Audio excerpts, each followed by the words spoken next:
Bonjour. 11 avril, réflexion sur l'élection présidentielle. Il y a quelque chose d'extrêmement frappant, c'est la dépolitisation amenée par le quinquennat. Le quinquennat, d'une part, désacralise la fonction présidentielle. C'est un des éléments les plus forts. Et par ailleurs, couple, notamment avec l'inversion du calendrier électoral, à savoir les présidentielles avant les législatives, couple l'élection du président avec des élections qui vont lui donner une majorité lui permettant de gouverner, une majorité à l'Assemblée nationale.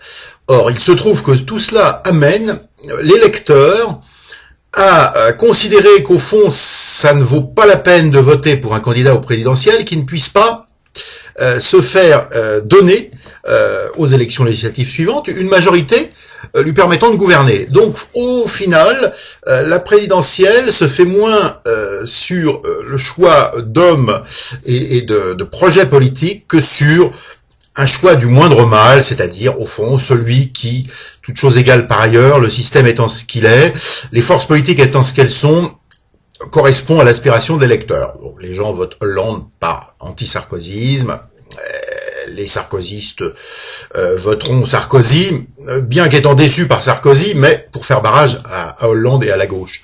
Donc évidemment, ceci explique sans doute les intentions de vote aujourd'hui, le 11 avril, qui ne sont pas très élevées, par exemple, pour Marine Le Pen, et qui sont alors extrêmement basses, par exemple, pour Eva Joly, pour les écologistes, alors que la sensibilité écologiste est quand même assez importante, la sensibilité en tout cas proche des Verts, des écolos, est assez importante dans notre pays, mais tout simplement parce qu'il est évident, outre que Eva Joly a fait une mauvaise campagne, mais qu'elle n'a pas de majorité pour gouverner, et dans le cas de Marine Le Pen, qui a à beaucoup d'égards fait une assez bonne campagne, et continue d'ailleurs de faire une assez bonne campagne, tout simplement parce qu'il est quand même absolument clair qu'elle n'aura pas de majorité pour gouverner. Donc, finalement, le quinquennat favorise l'UMPS, ça c'est tout à fait clair. Donc ça c'est une grande leçon du quinquennat et de la version du calendrier électoral sur laquelle se sont retrouvés en l'an 2000, à la fois 2000-2001, à la fois Lionel Jospin et Jacques Chirac, à la fois la droite et la gauche. Donc, voilà où nous en sommes.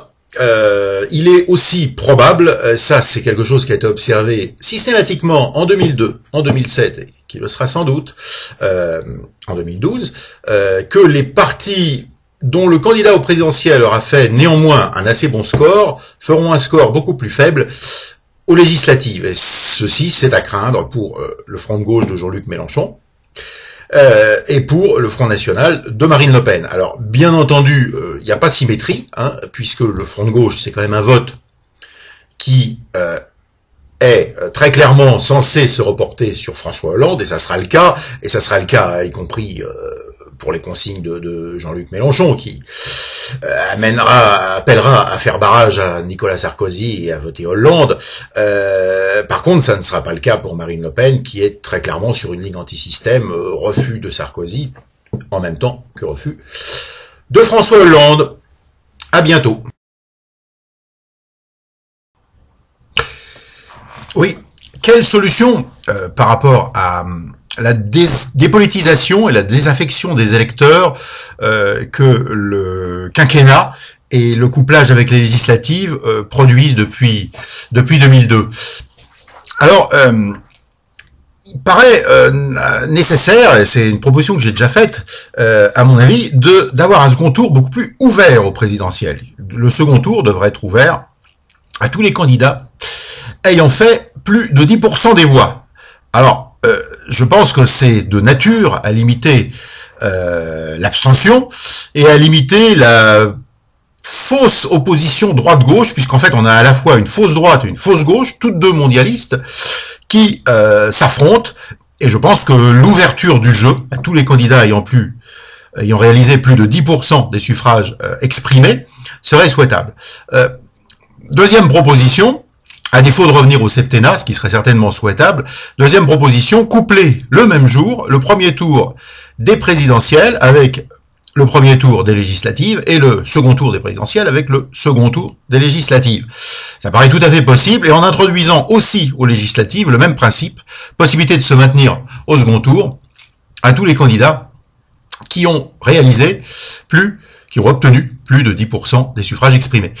Alors, quant au système électoral, il y a des propositions, celle de Madame Le Pen, notamment d'une proportionnelle intégrale. Je pense que c'est peu compatible avec la nécessité que se dégage une majorité et que le pays soit gouverné. Il faut à la fois représenter la pluralité des opinions, tout le monde, je pense, en est d'accord, enfin tous les gens honnêtes en sont d'accord, les gens honnêtes ne sont pas forcément une majorité, surtout dans les hommes politiques, mais je pense qu'il faut aussi quand même un principe de gouvernabilité.